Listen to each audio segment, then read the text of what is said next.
السلام عليكم ورحمة الله وبركاته. ازيكم عاملين ايه؟ حلقة جديدة. وفي الحقيقة الحرامية والنصابين واي حد عايز يعمل حاجة غلط سايب الدنيا كلها وملقاش الا السواقين اللي نازل متمرمط وعمال يلف الكرة الأرضية طول اليوم علشان بس يعرف يصفي له 200 300 جنيه. فهم سايبين العالم كله وماسكين في الفئة ديت. وانا بصراحه النهارده كنت المفروض ناوي انزل اعمل فيديو تجربه زي اللي احنا بنعملها، بس بصراحه لما سمعت الموضوع ده قفلت. غير طبعا الموضوع اللي حصل مع السواق بتاع اوبر بتاع طريق السويس، فالموضوع ايه بقى بايخ قوي. فلازم كان اعمل الفيديو دوت عشان اقول لك تخلي بالك تخلي بالك، علشان هو الاول اخترع لك في اوبر، قال لك عميل هيركب معاك مهم وفي اي بي، وبعت لنا فلوس عشان لو انت معكش حساب بالدولار ابعت لنا فلوس عشان نعرف نفتح لك حساب ونحول لك فلوس الدولارات. وقصه كده ناس كتير قوي عارفاها، واللي مش عارفها بيجي لك رساله على برنامج اوبر يقول لك هيركب معاك عميل في اي بي، هيبقى معاك لمده اسبوع وهيحاسبك بالدولار ويطمعك، وتقول له طب معيش حساب بالدولار، يقول لك طب ابعت لنا 4000 جنيه 8000 جنيه ايا كان انت وحظك علشان فرق العمله ونحول لك. وقصه كده ايه ملهاش اي لازمه.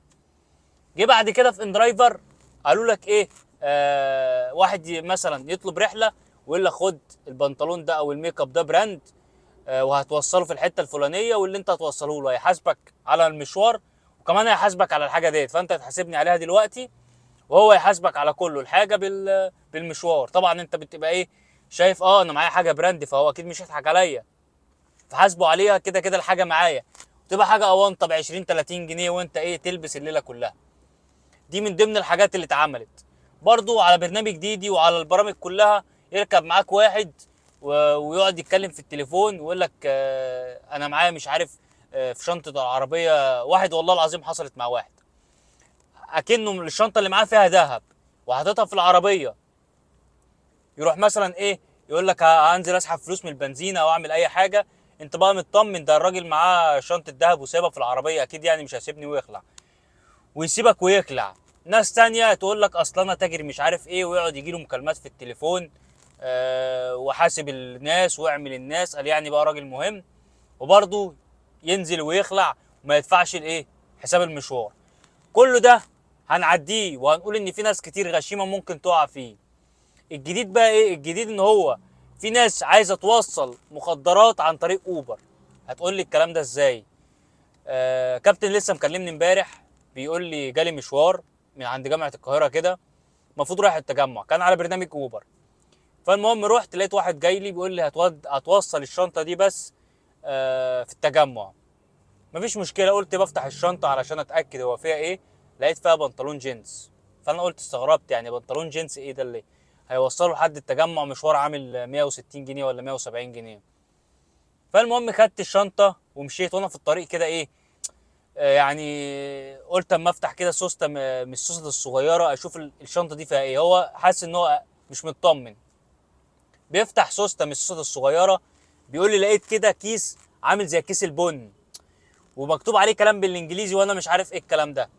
فالمهم ترجمت الكلام ده على جوجل، لقيت ان هو نوع مخدر زي المخدرات اللي هي الجديده ديت، مش عارف اسمه هيدرو ولا اسمه ايه.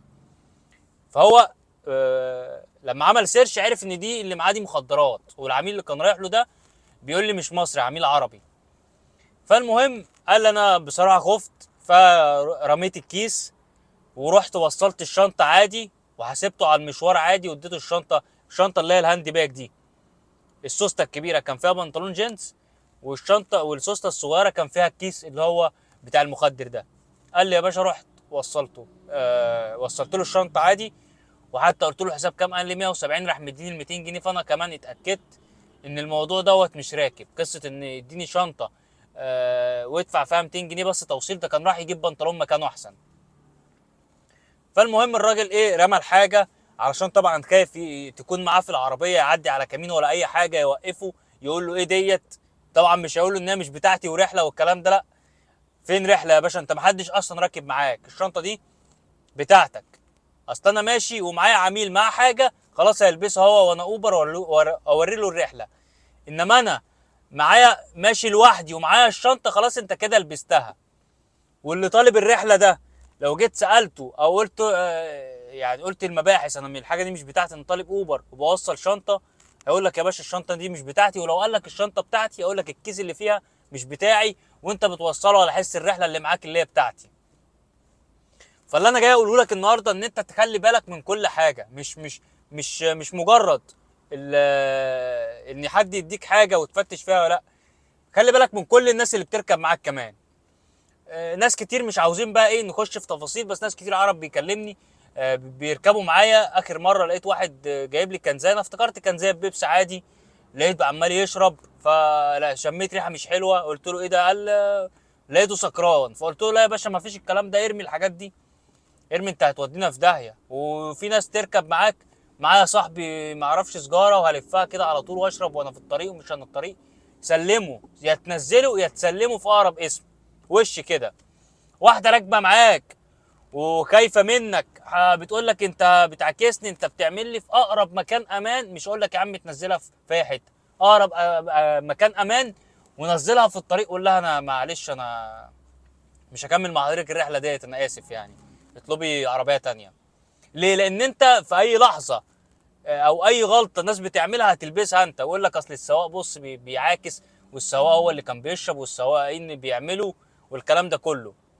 كمان في حاجه انا يعني عايز اسالكم فيها لو حد عنده خبره في الموضوع دوت، عن الكاميرا اللي هي اللي اسمها الداش كام دي. بشوف سواقين اوبر في اوروبا والكلام ده معلقينها عادي في المرايه دي. يا جماعه كاميرا بتصور تقريبا لمده 15 يوم حاجه زي كده، بتفضل بتسجل او على حسب الكارت الميموري بتاعها مش عارف، تفضل تسجل كل حاجه في العربيه، بتصور ورا بتصور العربيه، بتصور كمان الطريق قدامك. دي بتكون مشغلها وانت سايق بحيث في اي حاجه نرجع الكاميرا ونشوف اللي حصل.